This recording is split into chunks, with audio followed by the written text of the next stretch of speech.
ಇನ್ನೇನು ಸಾಲ್ ಹಬ್ಬಗಳು ಶುರು ಆಗೇ ಬಿಟ್ವು. ವಿಧ ವಿಧವಾದ ಸಿಹಿ ಪದಾರ್ಥಗಳನ್ನ ಮಾಡ್ತಾನೆ ಇರ್ತೀವಿ. ಅದ್ರ ಜೊತೆ ರವೆ ಉಂಡೆನೂ ಅಷ್ಟೇ. ರವೆ ಉಂಡೆ ಎಲ್ರಿಗೂ ಇಷ್ಟ ಆಗ್ತೈತಿ, ಆದ್ರೆ ಮಾಡುವಾಗ ಸ್ವಲ್ಪ ಜಂಜಾಟ ಅನಿಸ್ತೈತಿ. ಆದ್ರೆ ನಾ ಹೇಳೋ ಪ್ರಕಾರ ರವೆ ಉಂಡೆ ಮಾಡಿದ್ರೆ ಯಾವ ಜಂಜಾಟನೂ ಅನ್ಸಲ್ಲ, ಪರ್ಫೆಕ್ಟಾಗಿ ರವೆ ಉಂಡೆ ಬರ್ತಾವೆ. ಬರ್ರಿ ಮಾಡೋದು ಹೆಂಗಂತ ನೋಡ್ಕೊಂಬರೋನು. ಮೊದಲು ಇಲ್ಲಿ ಆಯ್ತು ಹೇಳತ್ತೀನಿ. ರವೆ ಉಂಡೆ ಮಾಡಾಕ ನಾ ಇಲ್ಲಿ ಈ ಕಪ್ನಿಂದ 3 ಕಪ್ ರವೆನ ಅಳ್ಕೊಂಡು ತಗೊಳತ್ತೀನಿ. ಸ್ವಲ್ಪ ಸರ್ದಿ ಆಗಿರೋದ್ರಿಂದ ವಾಯ್ಸ್ ಕರೆಕ್ಟಾಗಿ ಬರ್ತಾ ಇಲ್ಲ ನೋಡ್ರಿ. ಈ ಕಪ್ನಿಂದ 3 ಕಪ್ ರವೆ ತಗೊಂಡು ಇನ್ನು ಇದ್ರ ಅರ್ಧದಷ್ಟು ಸಕ್ಕರೆ ತಗೋಬೇಕು. ರವೆ ಎಷ್ಟೇ ತಗೊಳ್ಳಿ ಅದ್ರ ಅರ್ಧದಷ್ಟು ಸಕ್ಕರೆ ತಗೋಬೇಕು. ರವೆ ನೋಡ್ರಿ, ಇದು ಚಿರೋಟಿ ರವೆ ಅಂತಾರಲ್ಲ ಆ ರವೆ ತಗೊಂಡು ನಾನು ನಾರ್ಮಲ್ ಉಪ್ಪಿಟ್ಟು ರವೆನೂ ತಗೋಬೋದು. ಮತ್ತು ಅದಕ್ಕೆ 1 ಕಪ್ ಅಷ್ಟು ಕೊಬ್ಬರಿ ಪುಡಿ ತೊಗೊಂಡಿನಿ. ಮನೆಯಾಗೆ ಕೊಬ್ಬರಿಯಿಂದ ಮಿಕ್ಸಿಗೆ ಹಾಕಿ ಪೌಡ್ರ್ ಮಾಡಿ ಇಟ್ಕೊಂಡಿನಿ. ನೀವು ಬೇಕಂದ್ರೆ ರೆಡಿ ಮಾಡೋ ಪೌಡ್ರ್ ಬರ್ತದಲ್ಲ ಅದನ್ನು ತೊಗೋಬೋದು. ಈಗ ಸಕ್ಕರೆ ಹೇಳಿದ್ನೆಲ್ಲ, ರವೆ ಎಷ್ಟು ತೊಗೊಂಡಿರ್ತೀವೋ ಅದರ ಅರ್ಧದಷ್ಟು ಸಕ್ಕರೆ ತೊಗೋಬೇಕಂತೇಳಿ ನಾ ಅದೇ ಕಪ್ನಿಂದ 1.5 ಕಪ್ ಅಷ್ಟು ಸಕ್ಕರೆನ ತೊಗೊಂಡು ಅದ್ರಾಗ ಒಂದು 3 ಏಲಕ್ಕಿ ಹಾಕಿ ಈ ಥರ ಮಿಕ್ಸಿಗೆ ಹಾಕಿ ಪೌಡ್ರ್ ಮಾಡಿ ಇಟ್ಕೊಳತ್ತೀನಿ. ಈ ಥರ ನೀವು ಮಾಡಿರಿ. ಈಗ ಮಾಡೋ ವಿಧಾನ ನೋಡೋನು. ಈಗ ತುಪ್ಪ ಹಾಕ್ಕೊಳತ್ತೀನಿ. ತುಪ್ಪ ನಿಮ್ಗೆ ಎಷ್ಟು ಬೇಕೋ ಅಷ್ಟು ಹಾಕೋಬೋದು, ಇಷ್ಟೇ ಹಾಕೋಬೇಕಂತಿಲ್ಲ. ಜಾಸ್ತಿ ಹಾಕಿದ್ರೆ ಸ್ವಲ್ಪ ಇನ್ನೂ ಚಲೋ ಅನಿಸ್ತಾವೆ, ಮೃದುವಾಗಿ ಬರ್ತಾವೆ. ಇದು ಪಾಕ ಇಲ್ದಿರೋ ರವೆ ಉಂಡೆ. ಇದು 5-6 ದಿವಸ ಇಡ್ಬೋದು, ಏನಾಗಂಗಿಲ್ಲ. ಅದಕ್ಕಿಂತ ಜಾಸ್ತಿ ದಿನ ಇಡ್ತೀನಿ ಅನ್ನೋರಾದ್ರೆ ಪಾಕ ಮಾಡ್ಕೊಂಡೇ ಮಾಡಬೇಕಾಗ್ತದ. ಆದ್ರೆ ಇದು ಮಾತ್ರ ಆ ಪಾಕದ ರವೆ ಉಂಡೆಗಿಂತ ರುಚಿ ಚೆನ್ನಾಗಿರ್ತದ, ಯಾಕಂದ್ರೆ ಇದಕ್ಕೆ ಹಾಲು ಉಪಯೋಗಿಸ್ತೀವಿ.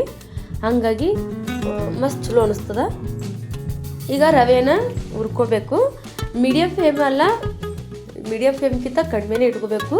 ಸಣ್ಣ ಉರಿದಾಗ ನಿಧಾನವಾಗಿ ಕೈ ಆಡಿಸ್ಕೊಳ್ತಾ ಹುರ್ಕೋತಾ ಇರಬೇಕು. ರವೆ ಘಮ ಬರಬೇಕು, ಅದ್ರ ಕಲರ್ ಚೇಂಜ್ ಆಗಬೇಕು. ಅಲ್ಲಿವರೆಗೂ ರವೆನ ಹುರ್ಕೋಬೇಕು. ರವೆ ಹುರ್ಕೊಳ್ಳೋದೇ ಇದಕ್ಕೆ ಟೈಮ್ ತೊಗೊಳ್ತದ.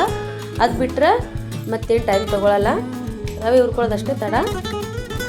ಈಗ ರವೆ ಒಂದು ಹುರಿದ್ಮ್ಯಾಗ ಕಲರ್ ಚೇಂಜ್ ಆದ್ಮ್ಯಾಗ ನಾವು ತೊಗೊಂಡಿದ್ದು ಕೊಬ್ಬರಿ ಪುಡಿನೂ ಇದಕ್ಕೆ ಹಾಕ್ಕೊಂಡು ಮತ್ತೊಂದು ನಿಮಿಷ ಹುರ್ಕೋಬೇಕು. 1 ನಿಮಿಷ ಹುರ್ಕೊಂಡಾದ್ಮ್ಯಾಗ ಪೌಡ್ರ್ ಮಾಡಿ ಇಟ್ಕೊಂಡಿದ್ವಲ್ಲ ಸಕ್ಕರೆ, ಅದನ್ನು ಸೇರಿಸ್ಕೋಬೇಕು. ಅದನ್ನು ಅಷ್ಟೇ ಸರಿಯಾಗಿ ಮಿಕ್ಸ್ ಮಾಡ್ಕೋಬೇಕು. ಚೆನ್ನಾಗಿ ಮಿಕ್ಸ್ ಮಾಡಿಕೊಂಡು ಒಳ್ಳೆ ಹದಕ್ಕೆ ತರಬೇಕು. ನಿಧಾನವಾಗಿ ಮಿಕ್ಸ್ ಮಾಡ್ಕೋಬೇಕು. ಸ್ವಲ್ಪ ದಪ್ಪ ತಳ ಇರೋ ಪಾತ್ರೆ ತೊಗೊಂಡ್ರೆ ಒಳ್ಳೆಯದು. ತಳ ಗೊತ್ತಾಗಿಲ್ಲ, ಕೈ ಆಡಿಸ್ತಿ ಹಂಗೆ ಬಿಟ್ಟರೆ ಒತ್ತು ಬಿಡ್ತದ.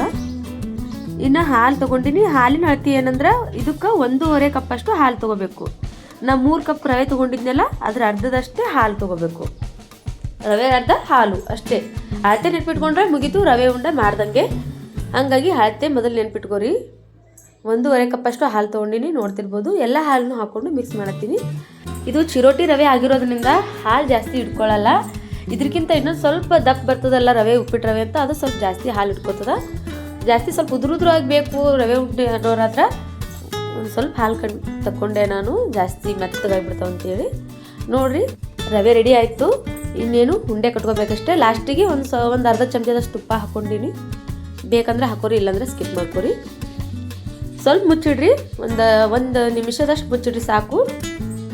ಚಂದ ಅಳ್ತದದು ರವೆ. ಹಂಗಾಗಿ ಈಗ ಉಂಡೆ ಕಟ್ಕೊಳ್ಳೋದು ಏನು ಜಂಜಾಟ ಇಲ್ಲ. ಭಾಳ ಮೆತ್ತಗಿರ್ತದ. ಇದು ಉದುರುದಾಗಲ್ಲ, ಬಿರುಸಾಗಂಗಿಲ್ಲ.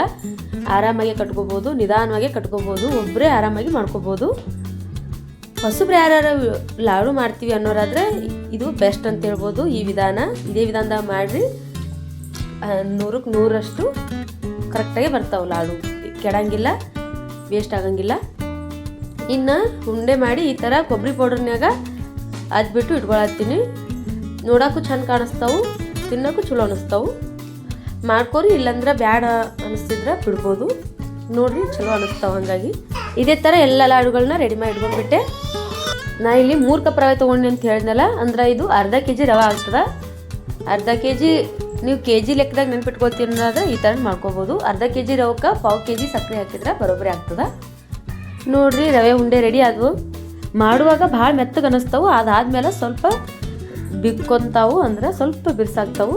ಆದ್ರೆ ರವೆ ಉಂಡೆ ಮಾತ್ರ ಸ್ಮೂತಾಗೇ ಇರ್ತಾವೆ. ಎಷ್ಟು ದಿವಸ ಇಟ್ಟರು ಮಸ್ತಾಗೇ ಇರ್ತಾವೆ. ಒಂದು ಒಡೆದ್ಬಿಟ್ಟು ತೋರ್ಸಾತಿ ನೋಡ್ರಿ, ಎಷ್ಟು ಮೆತ್ತಗೆ ಬಂದಾವಂತೇಳಿ. ನೋಡ್ತಿರ್ಬೋದು, ನೋಡಿದ್ರೆ ಗೊತ್ತಾಗ್ತದ. ರವೆ ಉಂಡೆ ಮಾತ್ರ ಮಸ್ತ್ ಬಂದವು. ಇದ್ರೊಳಗೆ ಮನುಕ ಕಾಜು ಆ್ಯಡ್ ಮಾಡ್ಕೊಂಡಿದ್ರೆ ಮಾಡ್ಕೋಬೋದು. ನನ್ನ ಮಗನಿಗೆ ಇಷ್ಟ ಇಲ್ಲ ಅಂತೇಳಿ ಮಾಡಿಲ್ಲ ಅಷ್ಟೇ ರೀ. ನೀವು ಮಾಡಿರಿ, ಟೇಸ್ಟ್ ನೋಡ್ರಿ. ವಿಡಿಯೋ ಇಷ್ಟ ಆದರೆ ಲೈಕ್ ಮಾಡಿರಿ, ಶೇರ್ ಮಾಡಿರಿ, ಕಮೆಂಟ್ ಹಾಕಿರಿ.